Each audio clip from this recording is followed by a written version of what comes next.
a gente fala também sobre alopécia. Você sabe o que é alopécia, né? É uma condição genética que resulta aí na diminuição gradual do cabelo. Muita gente já está repercutindo isso nas redes sociais, inclusive algumas celebridades já falaram abertamente sobre o assunto e compartilharam suas experiências com a perda de cabelo. Então aproveita e bora conferir já para começar o nosso programa esse VT muito legal, olha só.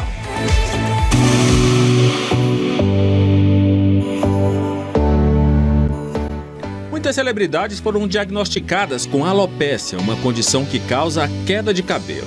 A apresentadora Xuxa contou que foi diagnosticada com alopécia androgenética há alguns anos. A condição também afeta a mãe dela. Xuxa diz que sempre teve cabelos finos e considerava isso normal, até perceber falhas que formavam áreas com menos cabelo. Ao buscar atendimento médico, recebeu o diagnóstico de alopécia. Por causa da perda de cabelo, a rainha dos baixinhos precisou recorrer a um transplante capilar e já pensou em raspar todo o cabelo. No início de 2022, a influencer Juliette Freire contou aos seguidores que fazia um tratamento a laser para estimular o crescimento de fios em algumas áreas do couro cabeludo próximas à região da testa. Ela tem calvície feminina. O uso excessivo de secador e chapinha piorou o problema. Em 2023, a atriz Débora Seco revelou ter alopécia androgenética. O uso constante de tintas para pintar o cabelo de loiro acelerou o processo. Ela usa Mega Hair para dar volume às mechas. Assumidamente vaidosa, a cantora de sertanejo Maiara, que faz dupla com a irmã Maraísa, revelou nas redes sociais que também sofre com o problema. Ela lida com a alopécia desde criança. Hoje ela usa telas para dar volume aos fios e pretende fazer transplante capilar.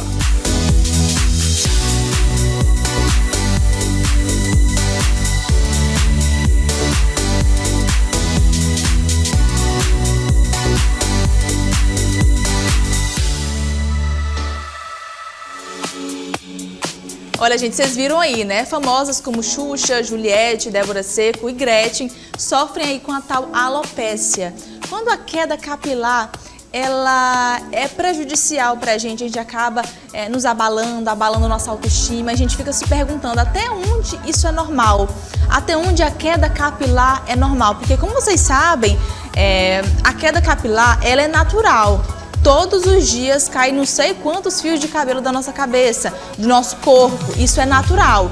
Mas aquele excesso pode ser um alerta. É por isso que a gente sempre convida profissionais para a gente poder retirar todas as nossas dúvidas, solucionar todos aqueles questionamentos que a gente fica se perguntando. Será se é normal? Será se não é? Por isso que a gente convidou aqui a nossa querida Olivia Menezes, que é médica dermatologista, para explicar um pouquinho sobre esse problema. Bom dia, querida. Bom dia. Prazer novamente te receber aqui no Bom Dia News para falar sobre um assunto que muita gente se questiona. Será que eu estou realmente com uma alopécia? Ou é algo natural? Ou é algo que está causando dentro do meu organismo a falta de vitamina, uma perda de sono, uma insônia? Porque tudo isso pode ocasionar a queda de cabelo. Mas até onde isso é natural, até onde isso é saudável? Bom dia. Bom dia. Então, como você acabou de falar, existe aquela queda que é normal. Então, 90% dos nossos fios, eles estão em processo de crescimento. 10% está em processo de queda. Então, isso vai variar de pessoas para pessoas, mas é uma quantidade diária de mais ou menos 60 a 120 fios por dia. Mas o número é muito, né? Mas o número é difícil, né? Você sair contando assim quantos cabelos eu estou perdendo por dia. Então, eu sempre gosto de perguntar assim aos meus pacientes, como é que está ali a quantidade? Está juntando tufinho de cabelo no chão?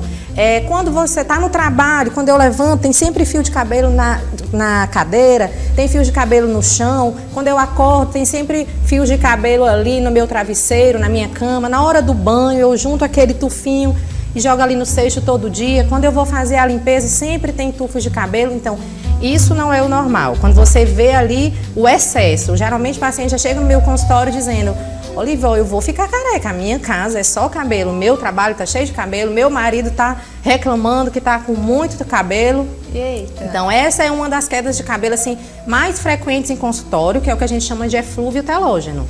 E essa doença, eflúvio telógeno, é apenas um dos tipos de queda de cabelo, né? que é o mais comum. Por quê? Porque é uma queda de cabelo que pode ter fatores desencadeantes, como uma cirurgia, uma infecção, uso de medicações como corticoide, antibióticos, um pico de estresse, às vezes medicações como, por exemplo, anticoncepcionais, o uso e a parada, alguns exames invasivos, procedimentos invasivos.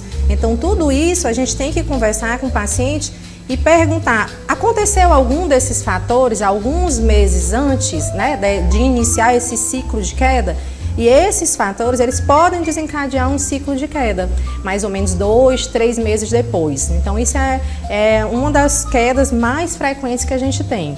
É chamado eflúvio telógeno, e a gente tem que prestar atenção em todos esses fatores. Entra também os fatores, como você falou, a falta de vitaminas, né? Algumas vitaminas. Sim. E aí entra a importância da questão da dieta equilibrada, da dieta acompanhada, porque a falta de vitaminas também pode gerar queda de cabelo.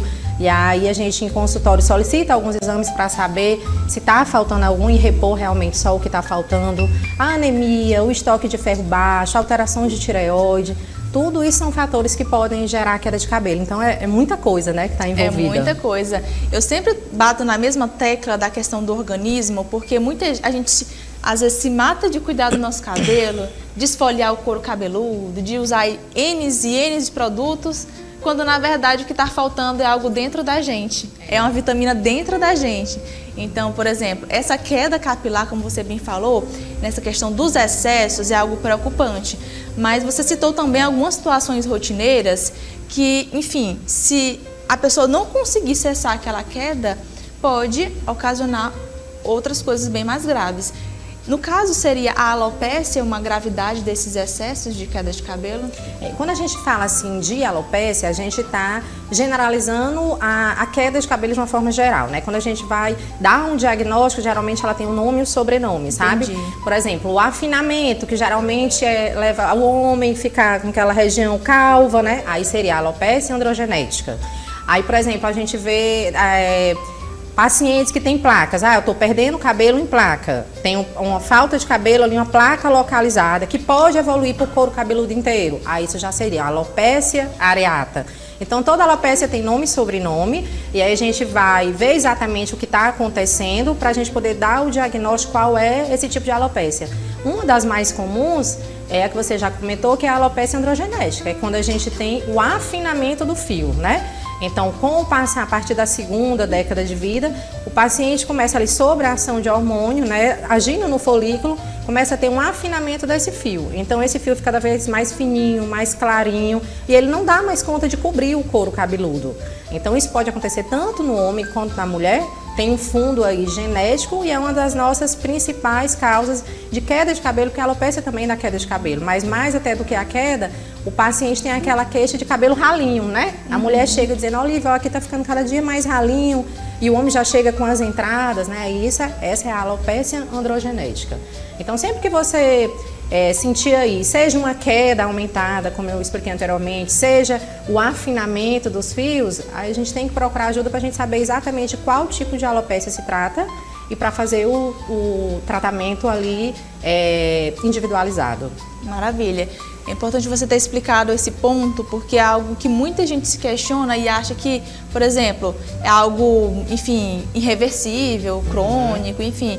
Mas se tratando de algo genético, por exemplo, se for o caso de alguma pessoa, eu acho que assim, é um pouco mais difícil lutar contra a própria genética, né? Mas eu acho que, não sei se é irreversível, dá para voltar a ter o cabelo? Não. Esse tipo de alopécia, a alopécia androgenética, sim, a gente consegue fazer tratamento e a gente consegue estabilizar aquele processo, né? De miniaturização que a gente fala, que é o cabelo cada vez mais fininho. A gente consegue, ali usando medicamentos, bloquear a ação daquele hormônio no folículo. E aí o cabelo continua crescendo normalmente. Embora tenha a questão genética, mas principalmente como é a condição que acomete muito precocemente, segunda década de vida, então é interessante a gente fazer o tratamento para quê? Para que a gente não veja pacientes jovens já com pouco cabelo, careca, porque isso mexe muito na autoestima das pessoas, tanto do homem quanto da mulher. Então eu falo muito no meu consultório que é importante a gente tratar, especialmente eu me engajo no tratamento de pacientes jovens, porque muitas vezes chega um paciente jovem, sei lá, com 25, 26 anos de idade, que quando começou lá o processo, aos 20 anos de idade, ele disse, não vou tratar, meu pai é assim. Só que quando ele chega 5, 6 anos depois, ele já chega com muita perda. Você vê a autoestima daquele paciente como está abalada, sabe? Então, a gente consegue tratar, mas assim, é diferente de um caso que eu trato já desde o início, que aquele paciente ele vai ficar aí muito tempo tendo uma boa cobertura do couro cabeludo. Então, principalmente no jovem, a velocidade de progressão da doença, ela é rápida. Então, eu me engajo ali em tentar convencer aquele paciente a tratar, para a gente não ter um paciente jovem com a autoestima muito rebaixada, que a gente sabe que influencia em todos os aspectos da vida, né, desse paciente. É verdade. E eu queria falar, ainda falando sobre queda capilar, de um modo geral, eu queria muito te fazer algumas perguntinhas para que você realmente conte para o pessoal que está em casa se dá certo, se é mito, se é verdade, viu? Por exemplo, e tô sem roteiro. Surpresa! Tô sem roteiro. Por exemplo, a gente tem aquele famoso tônico de alho. Uhum. Ele dá certo ou não dá para o nosso couro cabeludo, para o crescimento? Porque assim, é algo que é super viralizado nas redes sociais. Uhum. Muitas influenciadoras e mulheres dizem que usam aquelas fórmulas que surgem muito aí nos supermercados, nas redes de cosméticos, que dizem que funciona, que cresce realmente o fio. Funciona mesmo? Ou é alguma outra coisa que a garota está se confundindo? Pronto. Assim, o que eu vou falar aqui é assim, o que a gente tem evidências científicas, né? Sim. Claro que no dia a dia, algum produto uma pessoa usa e acha que funciona, aí você já lhe passa para amiga, para a vizinha, e a vizinha já usa a mesma coisa e já acha que não funciona. Cientificamente, nós não temos comprovação de que a pasta do alho vá levar a crescimento de cabelo. Não tem. Muitas vezes, por exemplo, o paciente tem uma queda de cabelo e, por exemplo, essa questão que eu falei do eflúvio, é uma queda de cabelo que ela é autolimitada, que é uma queda de cabelo causada, por exemplo, por um processo infeccioso. Ele tratou, passou. Ele vai ter ali alguns meses de queda, esse cabelo vai parar de cair, né? Ele tem o tempo de queda e vai nascer um cabelo novo. Então, muitas vezes o que acontece é que ele usou a pasta de alho exatamente naquele momento em que o cabelo já ia parar de cair e voltar a nascer. Então, a pessoa atribui ali o produto, olha, eu comecei a passar o alho e aí exatamente meu cabelo parou de cair e começou a nascer. Na verdade, ele usou naquele momento ali, geralmente tem 3 meses de queda, a queda do eflúvio, e aí o cabelo vai parar de cair, ele já liberou todos os fios que estavam em fase de queda, e o natural, como a raiz está saudável agora, vai produzir uma nova haste. Então, iria nascer de qualquer jeito, sabe? Entendi. E aí coincide com o que as pessoas, ou o alho, ou seja, algum outro produto que a pessoa usou, e aí ela sai dizendo, foi o alho. Mas cientificamente não temos comprovação não. E o rícino, que também é outro famosinho nas redes sociais, que muita gente comenta dizendo assim, o rícino fez crescer meu cabelo, o rícino não sei o quê. Ele até deu uma diminuída, mas teve uma época que ele estava muito viralizado. Uhum. E aí, cresce ou não? Não é exatamente a questão do crescer. O rícino seria mais a questão da hidratação. Você pode usar óleos para fazer a questão da hidratação do cabelo, né? Mas o crescimento não. E a esfoliação do couro cabeludo? Agora também está bem famoso aquelas escovinhas, não sei se você já viu, né? Aquelas escovinhas que massageiam e lavam o cabelo ao mesmo tempo. Muita gente também comenta de que aquelas escovinhas são ótimas para poder fazer o cabelo crescer. É um mito ou uma verdade? Na verdade, a escovinha ou qualquer outro aparelho que faça ali uma massagem, desde que seja uma massagem mais vigorosa, ela pode conseguir ali melhorar a circulação local no couro cabeludo. Então, se você consegue melhorar a circulação local, você consegue melhorar ali um pouco da entrega, dos ativos que o cabelo precisa para o crescimento. Mas, assim, é uma questão bem localizada e que está acontecendo ali no momento em que você está fazendo. Ou seja, teoricamente, você teria que estar fazendo sempre, sabe? Uhum. Então, é uma coisa bem momentânea, localizada e momentânea. Entendi. Mas, assim, mal também não faz, né? Tá ativando ali a circulação local. Ainda pegando o gancho da escovinha, ficar de cabeça para baixo, lavar o cabelo... Não precisa não, gente, lava em pé mesmo. Não tem necessidade não, pode lavar o cabelo em pé mesmo, não tem nenhuma, não faz sentido não. Entendi. Nosso querido Ed quer fazer uma perguntinha sobre queda capilar, não é, Ed? Faça a pergunta. Não, na verdade não sou eu. Um amigo meu mandou perguntar. Sempre é um amigo. Olha pra careca dele. Será seu amigo dele? Sempre é um amigo. Ele tem 52 anos e começou a perder os cabelos aos 25. Ainda tem jeito? Pronto, é exatamente aquilo que eu falei quando eu estava falando sobre a alopecia androgenética. Então, é um quadro que ele inicia aí por volta da segunda década de vida, né? Exatamente como ele falou, em 20, 25 anos. E aí, se você não trata, a evolução é bem rápida, né? E aí vai depender do grau de progressão, né, do seu amigo.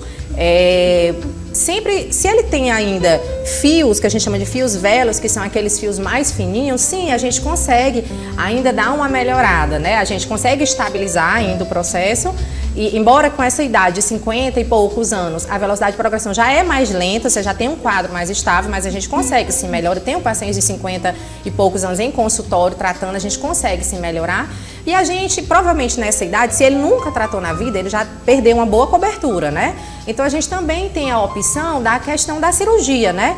Que é a cirurgia, ela não trata a doença, na verdade ela restaura. Então essa região posterior é a região que não é acometida, não sofre ação do hormônio. Então normalmente o cabelo do homem nessa região posterior é um cabelo grosso ainda. Então a gente consegue tirar o cabelo dessa região e colocar onde já não tem mais quase nada, que a medicação não vai conseguir ter grandes resultados. Então aí nesse caso, um caso mais evoluído seria a combinação dos dois tratamentos. O clínico para não evoluir mais e o cirúrgico para a gente restaurar o que perdeu.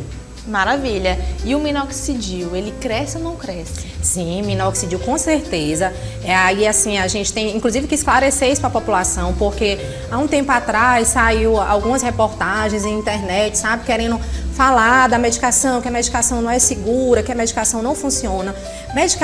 Minoxidil, é uma medicação que nós temos muitos estudos no mundo inteiro falando sobre minoxidil. É uma medicação que antigamente era utilizada pelos cardiologistas para baixar a pressão, né, como antihipertensivo, e que a gente viu que crescia cabelo. Então, é uma medicação segura, é uma medicação que, inclusive, é muito eficaz, é o nosso padrão ouro, é uma das nossas medicações de padrão ouro para crescimento de cabelo, que no começo a gente usava só para androgenética, mas cada vez mais está sendo ampliado o uso para as outras alopécias. Então, assim, se você tem indicação, procura um profissional que você confia para ele te explicar. Depois desses posts de internet, assim, meio que falando um pouco mal de minoxidil, eu estou fazendo questão dos meus pacientes de explicar, porque, assim, a gente tem que, não pode abrir mão de uma medicação que a gente sabe que funciona e que é segura. Mas aí você escolhe o profissional que você confia para poder lhe acompanhar no tratamento, né? Não é só a gente prestar atenção no que sai aí pela internet, porque funciona sim e é seguro. E vai ser cada vez mais utilizado no mundo inteiro para alopecia. Maravilha. Queria muito que você divulgasse suas redes sociais para a galera de casa continuar te acompanhando. Você tem dicas incríveis, né? Maravilhosas para a gente poder seguir e para poder realmente evitar essa queda, porque é algo que acomete muita gente, né? Sim, com certeza. Meu Instagram é Olivia Menezes Dermato. Estou à disposição para dúvidas. Só entrar em contato e a gente tirar as dúvidas, eu tenho o maior prazer. Maravilha. É um tema que eu amo. É um prazer te receber aqui, viu? Muito obrigada pelas suas dicas. Obrigada. Pelo bate-papo super legal. E seja bem-vinda, viu? Obrigada. Volte sempre.